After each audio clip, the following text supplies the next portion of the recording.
मेरे सजणों, बेलियो ते बुजुर्गो, अज असीं तुहानूं हजरत कावां वाली सरकार दे बारे दसांगे। मेरे सजणों, तुसीं वेख रहे हो GS स्टूडियो ते मैं हाँ शायर नज़ीर सुल्तानी ते अपने सारे सुनन वाले सजना बेलियां ते बुजुर्गां दी खिदमत विच सलाम पेश करना वा। इस दास्तान दी फरमाइश करदे ने काले वाले चीमा तू ज़काउला चीमा, मरोड़ तू अकबर अली जट, 6 तक शोरकोट तू चौधरी अरशद जट्ठा और रसूलपुर जट्टा तू सैयद नन्हे शाह चिश्ती, चक बताली मरड़ तू पीर जीवन शाह बुखारी, नारोवाल तू जुबैर पहलवान ते उन्हां दे साथी, पिंड धामोकी तू ताहिर घुम्मन और मुर्तजा घुम्मन। असीं इन्हां सारियां दोस्तां दा शुक्रिया अदा करने आ ਜਿਹੜੇ ਸਾਡੀਆਂ ਦਾਸਤਾਨਾਂ ਸੁਣਦੇ ਤੇ ਉਹਨਾਂ ਨੂੰ ਪਸੰਦ ਕਰਦੇ ਨੇ। अगर किसी दोस्त ने शादी ब्याह और मेले का प्रोग्राम कराना होवे ते सादक भट्टी साहब का नंबर ऊपर दर्ज है। ते लो दोस्तों, चलने अज दी दास्तान वाले। मेरे दोस्तों, हजरत कावां वाली सरकार का तलक अराई खानदान नाल सी। हजरत कावां वाली सरकार के बाप का नाम गुलाम मुहम्मद सी। अराई होने कारण इन्हां नूं महर गुलाम मुहम्मद कहा जाता सी। महर गुलाम मुहम्मद भी अल्लाह दे नेक बंदे सन, जेड़े बड़े इबादत गुजार सन ते परहेजगार सन। हजरत कावां वाली सरकार की तबीयत बचपन तो ही दरवेशाना सी। वो अक्सर चुप रहंदे, कोई मतलब की गल हुंदी ते कर लेंदे। ज्यादा वक्त चुप रहंदे। जदों हजरत कावां वाली सरकार 8-10 साल दे होए ते उन्हां दे बाप महर गुलाम मुहम्मद ने उन्हां नूं दीन की तलीम वास्ते साईं नथू कोल लै गए। साईं नथू उस वेले चिश्ती दरबार विच बच्चियां नूं कुराने पाक पढ़ाते सन। हजरत कावां वाली सरकार का नाम कावां वाली सरकार क्यों पिया ते इन्हां दीयां करामतां बारे इस दास्तान विच तुहानूं दसांगे। हजरत कावां वाली सरकार उन्हां दे बचपन का हाल तुहानूं गा के सुना रहे ने सादक भट्टी बाग मोड़ वाले ते लिखदे ने शायर नज़ीर सुल्तानी ते रिकॉर्ड करदे ने लाला जी।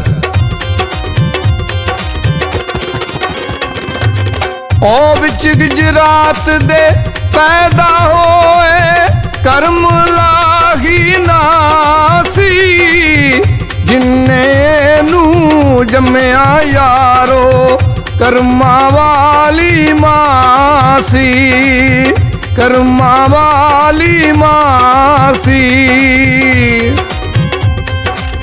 बाप सी महर गुलाम मुहम्मद, जेड़े रब दे बंदे कर इबादत जाके कर दे दुनिया दे सब तंदे, दुनिया दे सब तंदे। कान्या वाली मोहल्ला यारो शहर गुजरात च होवे, बापे ना दा वाड़े अंदर दुध मज्जां दा चोवे, दुध मज्जां दा चोवे। पुत्तर पैदा होया यारो खूब शरीनी बंदी, मुहल्ले शहर च था जाके नाले जाके मंडी, नाले जाके मंडी।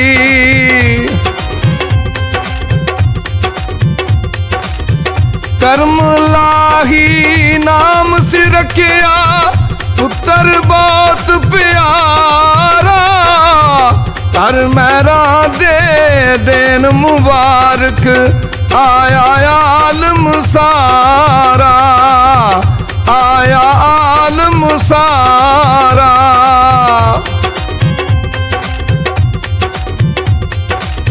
6-7 साल दी उम्र जो होई बिच दरबार दे आंदा, जिथे साईं नथू यारो बच्चियां नूं कुरान पढ़ांदा, बच्चियां नूं कुरान पढ़ांदा।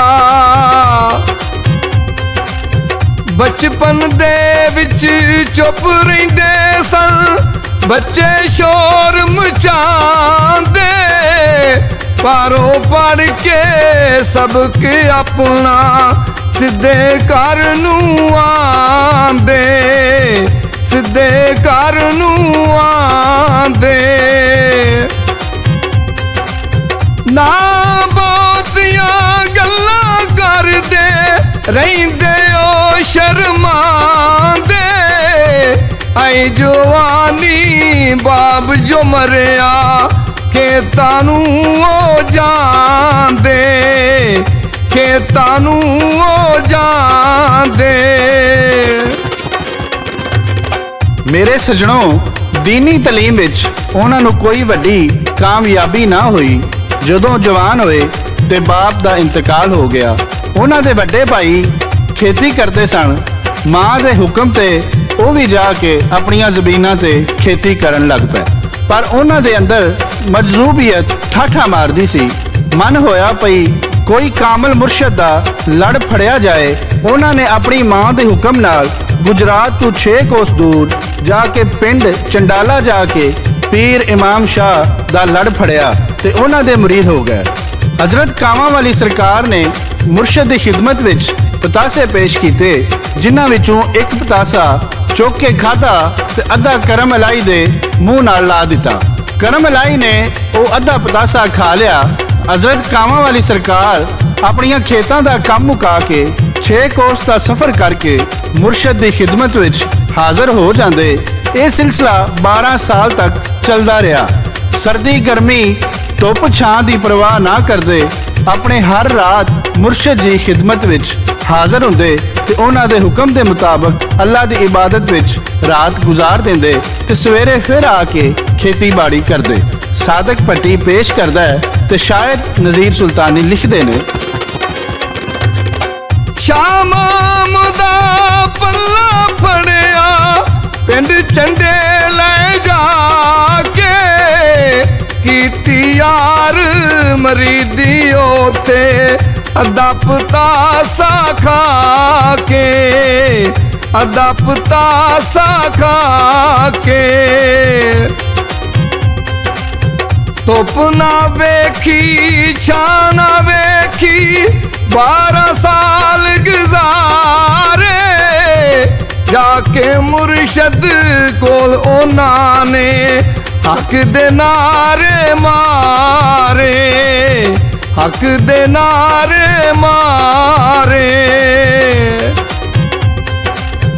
ਦਿਨ ਸਾਰਾ ਉਹ ਖੇਤੀ ਕਰਦੇ, ਸ਼ਾਮ ਹੁੰਦੀ ਤੁਰ ਪੈਂਦੇ, 12 ਮੀਲਾਂ ਦਾ ਸਫ਼ਰੋਂ ਕਰਦੇ ਮੁਰਸ਼ਦ ਕੋਲ ਜਾ ਬੈਂਦੇ, ਮੁਰਸ਼ਦ ਕੋਲ ਜਾ ਬੈਂਦੇ।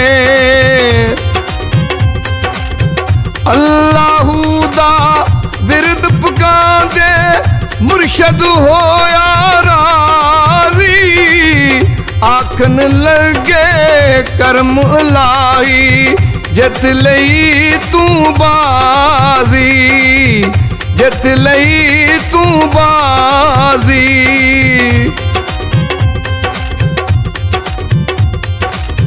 ਹੁਕਮ ਹੋਇਆ ਫਿਰ ਮੁਰਸ਼ਦ ਵੱਲੋਂ ਜਾ ਖਾਕੀ ਦਰਬਾਰੇ, ਜਿੱਥੇ ਜਾ ਕੇ ਹੋਣੇ ਤੇਰੇ ਸਾਰੇ ਵਾਰ ਨਿਆਰੇ, ਸਾਰੇ ਵਾਰ ਨਿਆਰੇ।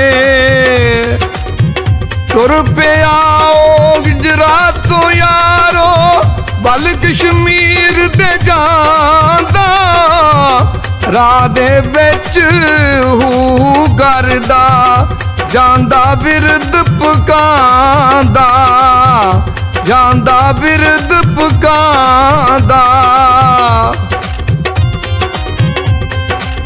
ਉਹ ਗੁਜਰਾਤੋਂ ਦਾਤਾ ਸਾਹਿਬ ਦੀ ਨਗਰੀ ਦੇ ਵਿੱਚ ਆਇਆ, 3 ਦਿਨਾਂ ਤੱਕ ਉਹਨੇ ਸੱਜਣੋ ਇੱਥੇ ਡੇਰਾ ਲਾਇਆ, ਇੱਥੇ ਡੇਰਾ ਲਾਇਆ। ਕਰ ਸਲਾਮ ਗੰਜ ਬਖਸ਼ ਨੂੰ ਅੰਮ੍ਰਿਤਸਰ ਨੂੰ ਆਇਆ, ਟੁਰਿਆ ਓ ਰਸਤੇ ਯਾਰੋ, ਮੁਰਸ਼ਦ ਜਿਹੜੇ ਪਾਇਆ, ਮੁਰਸ਼ਦ ਜਿਹੜੇ ਪਾਇਆ। ਰਾਵੀ ਦੇ ਓ ਕੰਢੇ ਟੁਰਦੇ, ਕਰਦੇ ਸਫ਼ਰ ਲੰਬੇਰਾ, ਨਾ ਵੇਖਿਓ ਚਾਨਣ ਵੱਲੇ, ਨਾ ਉਹ ਕੁੱਪ ਹਨੇਰਾ, ਨਾ ਉਹ ਕੁੱਪ ਹਨੇਰਾ। ਖਾਕੀ ਸ਼ਾਦਰ ਬਾਰੇ ਪਹੁੰਚਿਆ, ਜਾ ਸਲਾਮ ਬੁਲਾਇਆ, ਉਥੇ ਇੱਕ ਦਰਵੇਸ਼ ਉਹਨਾਂ ਦੇ ਕੋਲ ਸਿਆਰੋ ਆਇਆ, ਕੋਲ ਸਿਆਰੋ ਆਇਆ, ਕੋਲ ਸਿਆਰੋ ਆਇਆ। ਮੇਰੇ ਦੋਸਤੋ ਬਜ਼ੁਰਗੋ, ਜਦੋਂ ਕਈ ਸੌ ਮੀਲਾਂ ਦਾ ਸਫ਼ਰ ਕਰਕੇ ਕਸ਼ਮੀਰ ਖਾਕੀ ਸ਼ਾਹ ਦੇ ਦਰਬਾਰ ਪਹੁੰਚੇ, ਉੱਥੇ ਉਹਨਾਂ ਨੂੰ ਇੱਕ ਦਰਵੇਸ਼ ਮਿਲਿਆ ਤੇ ਕਹਿਣ ਲੱਗਾ, ਮੈਂ ਤੁਹਾਡਾ 3 ਦਿਨ ਤੋਂ ਇੰਤਜ਼ਾਰ ਕਰ ਰਿਹਾ ਸਾਂ। ਉਸ ਦਰਵੇਸ਼ ਨੇ ਉਹਨਾਂ ਨੂੰ ਸੀਨੇ ਨਾਲ ਲਾਇਆ ਤੇ ਵਲਾਇਤ ਫਕੀਰੀ ਦਿੱਤੀ ਤੇ ਆਖਿਆ, ਹੁਣ ਤੂੰ ਵਾਪਸ ਚਲਾ ਜਾ। ਫਿਰ ਹਜ਼ਰਤ ਕਾਵਾਂ ਵਾਲੀ ਸਰਕਾਰ ਸਫ਼ਰ ਕਰਦੇ ਕਰਦੇ ਪਿੰਬਰ ਰਾਹੀਂ ਗੁਜਰਾਤ ਆ ਗਏ ਤੇ ਫਿਰ ਕਿਹੜੀਆਂ ਕਰਾਮਤਾਂ ਵਿਖਾਈਆਂ ਤੇ ਕਿੰਜ ਇਹਨਾਂ ਦਾ ਨਾਂ ਕਾਵਾਂ ਵਾਲੀ ਸਰਕਾਰ ਪਿਆ। ਮੇਰੇ ਦੋਸਤੋ, ਇਹ ਅਸੀਂ ਤੁਹਾਨੂੰ ਦਾਸਤਾਨ ਦੇ ਦੂਜੇ ਹਿੱਸੇ ਵਿੱਚ ਦੱਸਾਂਗੇ।